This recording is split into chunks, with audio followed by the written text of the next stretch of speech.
Good day to you, students. This chapter number 3, is about input-output variables for data storage and operators. This is basically introduction chapter for the C programming. From this chapter onwards, we will be starting to understand how to write the programs and how programs works and where we have to write the programs and how to execute the programs. Alright, let's continue this chapter.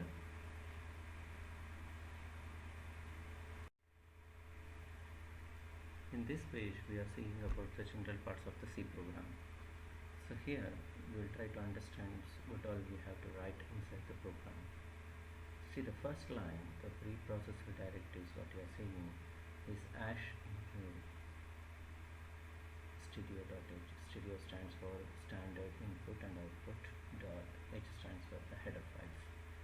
So here we are going to include the header file, that is the standard input output header file to our programs. This is called as a preprocessor directives.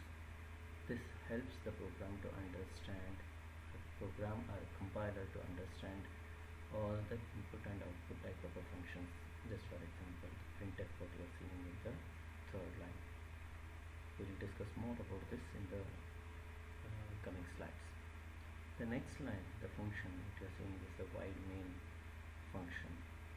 When we have functional brackets, the brackets which are closed in front of the main are called as the functional brackets.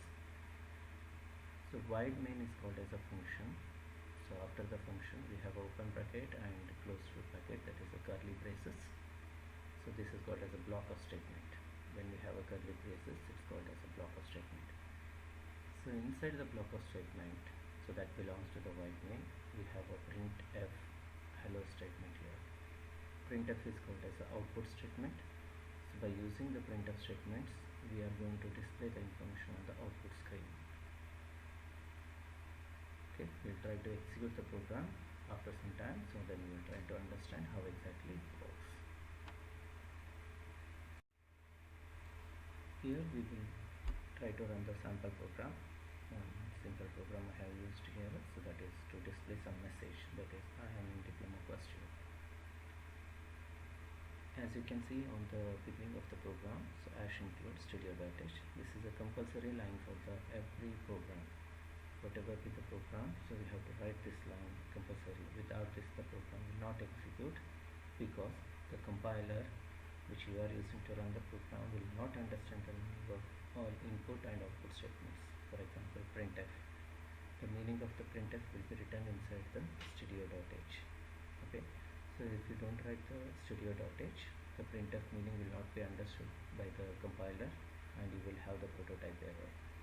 So that's why we are writing on every program ash include stereo.h is compulsory. After that, same thing, wide main. So we need to have one function at least in any program. So that's why we need one function, that is a wide main function.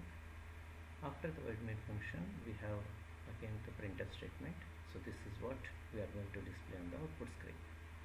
This is a sample program for displaying the message, whatever you write inside the quotes of a printf statement. So that will be displayed on the output screen. So here in this program I have written I am in diploma first year. So this message itself is going to display in the output screen. For example, you can see on the down, so it's mentioned that there is output. If you run the same program in the www.onlinegtp.com, so you will, after writing this program and when you run, so you will see the same output as mentioned below.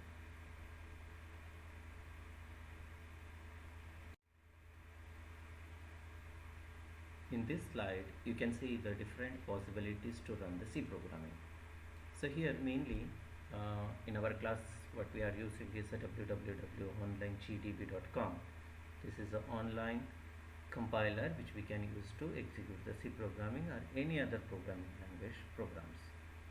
So otherwise you can also use the Dev C++, Turbo C++ or Visual C, any other type of a compiler also it can be used here. When you write the program inside the onlinegtp.com, so then once the program is completed, so you can click run. When you click the run, if there is any error, the errors will be displayed in the down part of the website. and you can correct the error by seeing the what type of errors are there. And once the errors are corrected, so you can again click the run. If everything is okay in the program, so program is going to display you the answer, that is nothing but the output. This slide has got the exercises.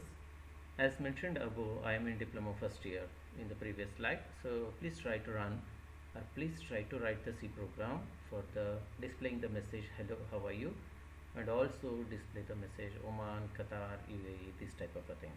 Please try to do by yourself these type of programs. In this slide you can see the different parts of the program.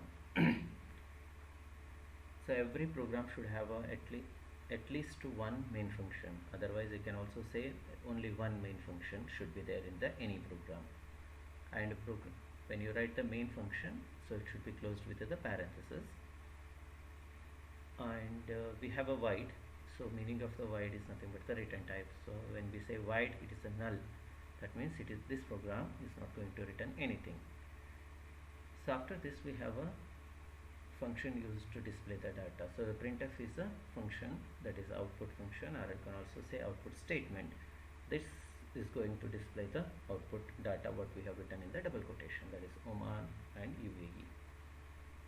Another important thing is, like every program or every statement inside the program should be closed with the semicolon. What you are seeing at the end of printf Oman, at the end we have a semicolon.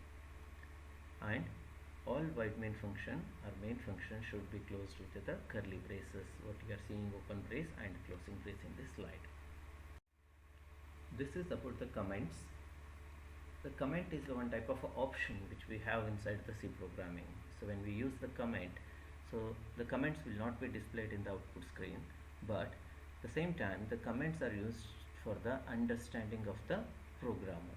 When you are writing a program, and after some time or after some days, after some months, if you want to see that program, review that program, if you are not able to understand, you may not able to understand what you have written or why you have written particular line for it. So in that case, you can also use the comment lines to make it note of it. So why you wanted this line, or you can also explain the line of it. So for you or for any other programmer who want to use this program for any other purposes. So that is why we use the comments. So comments, there are two types of comments. It is called as a single line comment, and also it is another one is a multiple lines comment. Single line comments are used for writing a comments one line. If you want to just put one line comment, you can just use the double slash as shown in the screen, double slash, and you can write the message, and that will be considered as a comment and it will not display in the output screen.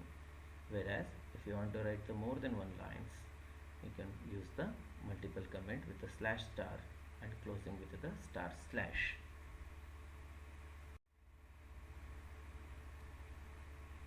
This slide is for the variable declaration to make you understand so what is the use of variables and how variables are used. Here variable is something, a variable is a named memory location where the values are stored. Suppose if you want to use some values inside your program, you have to declare it as a variable along with the data type, and so that variable can be used for storing the numbers. Just you can see in this example program which is given in the slide, there is a variable declaration, that is int a comma b comma sum. So that means we are declaring the three different types of variables. That is the integer, int stands for integer, a one variable, b is another variable, and sum is the third variable. After that assignment, so we are assigning the value for the variable a, b, and after that sum will be used for the calculation. A value is equals to 90. Just for example, I have taken it as a 90. It can be any number, and even variable name also can be anything. Instead of a, b, you can also use xy or n1, n2, or any other things. You can use your name also here as a variable name. And b is equals to 80. So after that we are using a sum equals to a plus b. I am just adding these two numbers, that is 90 plus 80, and getting the sum of it. Total result I am going to print here. This is nothing but the sum of two numbers program. There are rules for declaring the variables. variables, we can use anything for the variable name, but we have to follow some rules. According to the rules, if you write the variable names as your wish, so it will be correct. Just for example, there are here 3 rules are mentioned in this slide. Variable must consist of a letters, digit and underscore only. So any these 3 things can be used for the variable naming. For example, A9 underscore, you can see this is a correct one, because here A is used, that is a letter, and 9 is used, that's a digit, and underscore is also used, that is allowed. This is the correct one. And the down, you can see the 9A underscore, incorrect. But why it is incorrect? Whereas we are also using alphabet, we are also using a digit, and we are also using the underscore. Still it is incorrect, because the variable name does not allow you to use the number as the first character. The variable name should not start with the number. That is the rule. So we will define the rules here. So the variable name should not start with the number. Instead of it can start with any alphabet, or it can start with the underscore. Okay. The next line, you can see they must begin with the letter. This is what it is mentioned here. Underscore is permitted as the first character, but not a number. Number cannot be the first character. Uppercase and lowercase are significant. So that means uppercase and lowercase are different according to the variable declaration. You can see the example here. Employee, small letters, capital letters or uppercase letters, employee, and another one, mixed upper and lowercase, employee. So these 3 are different according to the program. Another 2 rules for using the variable name is also here. It is not allowed to be a keyword. We should not use the keyword as a variable name. So what is the meaning of a keyword? Keyword is something which, when we are using the program, which we are using inside the program, for example, we are writing ash include studio.h. Here in this line we have a include is nothing but the keyword, and studio is also a keyword, and h is also, you can call it as a keyword. And after the first line, second line, we write void main. Void is a keyword, main is a keyword, and then if you declare the variable int, that is also a keyword. Int stands for the integer. So basically the keyword means the predefined meaning for the words which we use inside the programs are nothing but the keywords. Here, for example, you can see in the below, that is int not allowed because it is a keyword. This one we use for the declaring of variables.